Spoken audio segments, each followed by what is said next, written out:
Hey guys, Tomboy601, and today we are back in Greece, this time with a different destroyer, Kitakaze. Kitakaze is the all-new Tier 8 Japanese tech tree gunboat that you may see out there on the high seas. So we're going to kind of go over all the what you need to know about this boat in case you encounter one out on the high seas. And just as a basic primer for you, Kitakaze can be yours for 25 million beautiful silver plus another couple million to put out all of the modules. And then on top of that, once you get through 150,000 XP in her, then you can equip the upgrades. We don't have any upgrades right now on this ship, so when you get a fully upgraded version of the boat, what you will see, 10% extra range on the main guns. The max health of the vessel will be up to 23,900, and the rudder shift time down to 3.7 seconds. And then finally, you will get a different torpedo. You get upgrade to the Type 93 Mod 3s. They have a higher top speed, lower range, slightly better reload time, but the reload time is very long. So it can be a bit rough. As far as our commander goes, at the moment, we are running good old Azure Lane Kitikaze. We run her just because her and Kurita are pretty much the same, but she buffs AA, and we will be putting that to very good use this game, because as you've already seen, we've been attacked by a carrier once. We've gotten one whole plane shot down. So, you know, there's that. So what is Kitakaze? Kitakaze is in evolution of an Akizuki is the best way to put it, and that's the nice way to put it. The more accurate way is it's pretty much Akizuki, except if you count those torpedoes that are out ahead of us right now, you'll notice there's one more. So it's essentially in Akizuki, the guns have a minuscule amount more reload, like we're talking half a second longer reload when you get into a gunboat build, and you get one more torpedo in the launcher, which can be a good thing, it can be a bad thing. You'll see like here at a very common, I'm going to call this a very common torp angle right there, right? You can usually torp that gap. We couldn't actually fit all of our torpedoes within it with a narrow spread. So, you know, the idea is Kitakaze is supposed to have better torpedoes, but just be warned, you do have a lot of them, but it's only one rack, and they take a very long time to reload. You do get 2 torpedo reload boosters, which is nice, but you kind of have to play on your feet. And speaking of playing on our feet, there is a Bismarck nearby, which means we should probably get on out of here, because, well, Bismarck kind of does have his sonar available to him, and he could probably do a bit of damage to us. So before it gets too long in the tooth, we need to get up to speed and at our minimum engagement distance. But we see Paolo popped up right there as well. Interesting that the other destroyer on this flank is a Paolo Emilio. We will attempt to make short order of him. We do have our engine knocked currently, but I do believe we have either quick fix or one of the keep on going on perks, if you know what I mean. Akizuki maintains the 100mm guns, or not, Kitakaze maintains the 100mm guns that Akizuki does, and also keeps, I believe, the quarter pen that is available, which is why we were able to do any damage with HE to Paolo. You can also do a fairly good chunk of damage with the AP. You saw us flipping back and forth there, trying to see what ended up doing more or less damage. The damage on those shells, HE 1,356, AP 1,921. So they can be pretty deadly. And as you can see, we're kind of waiting on our torpedoes to come back here so that we can, one, fire off this first rack, and then we will be able to show off and utilize that second reload launcher. At least I thought we used that. I might have just been kind of keeping to see what exactly hers. Yeah, there we go. We popped it off. We see he's in reverse now. We're going to go ahead and put it right on the indicator over there. And we should kind of just begin circling over here. As far as how the match is going, I'm going to call it a close match, right? I'm I am the only destroyer alive, and beyond that, the as far as ships goes, we would be tied.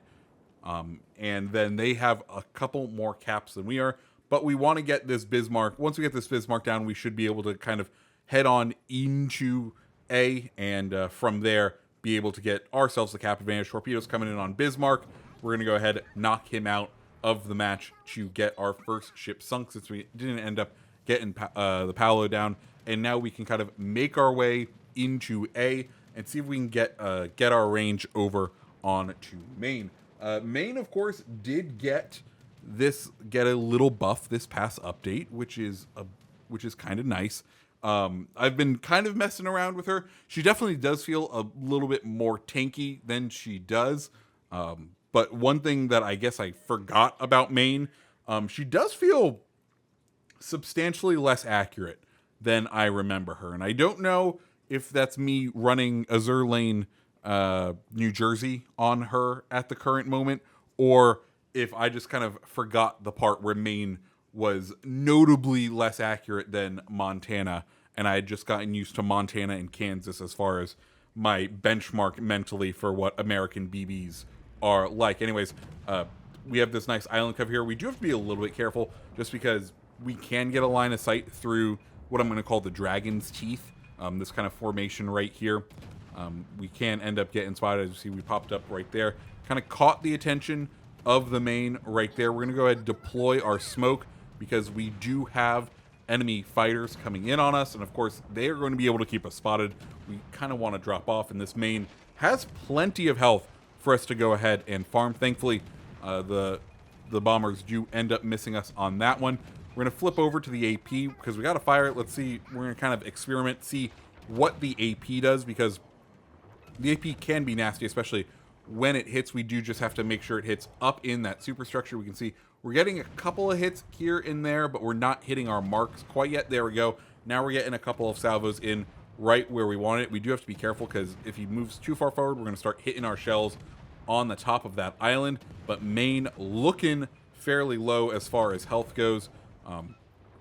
And I think we can go ahead and say goodbye to him, as we will soon have this area captured, and we do also have the enemy torpedoes coming. We're going to kind of turn in, nose in towards the torpedo bombers right here. Make sure we try to dodge those torpedoes. Good on him for doing the blind drop. And we're going to go ahead, activate our engine boost, because, well, it's time to go get us a carrier, because at this point, we're kind of tied on ships.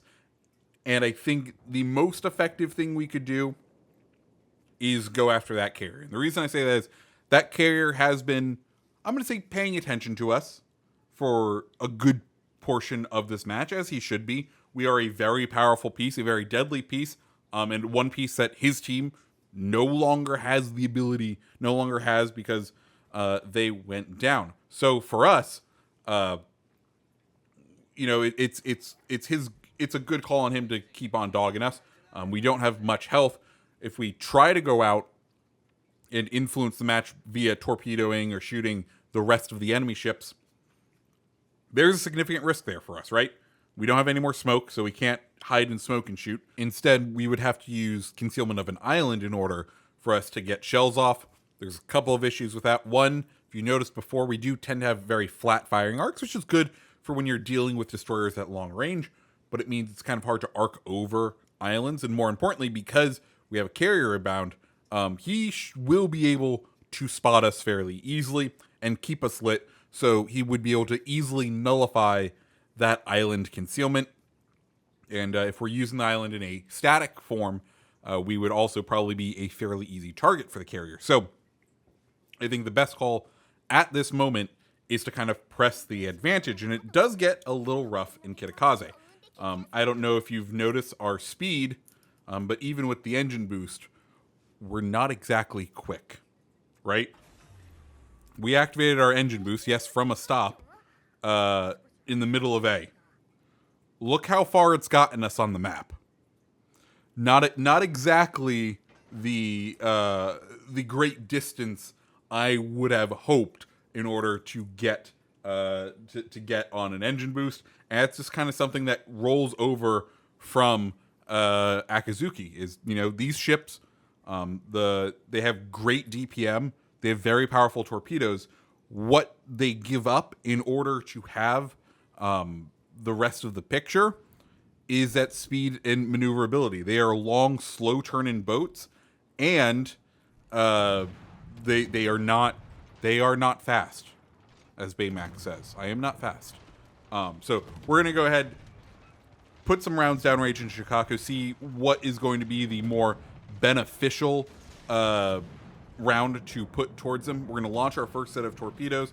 We're realizing we're not really getting the best pen overall on that HE, or on the AP, so we're gonna flip over to the AP, get those rounds into Shokaku, and try and just whittle him down as we are getting rounds put into us, because of course he is going to be valiantly trying to defend himself at this point.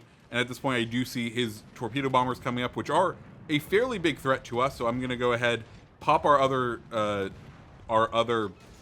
torpedo reload booster, set our other set of torpedoes in, turn in, trying and hoping that these torpedoes don't arm, but we do get tagged with one torpedo, which is unfortunate, but we can go ahead and watch these torpedoes as we get one hit with the torpedo there, which is very good. Sadly, no flood on that torpedo, and we can see if this other round of torpedoes ends up hitting.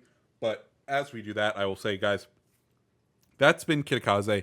What you can expect from it, it's very much in Akizuki. If you like Akizuki, you're going to like Kitakaze. Has a little bit different stats here and there, but I wouldn't say it's one ship to go out there and rush and get, just because I feel like you get a very similar experience and playstyle with Akizuki, but you can determine if that's really worth it to you. But guys, if you like the video, go ahead, hit the like button, hit the subscribe button, and I hope you have a fantastic rest of your day.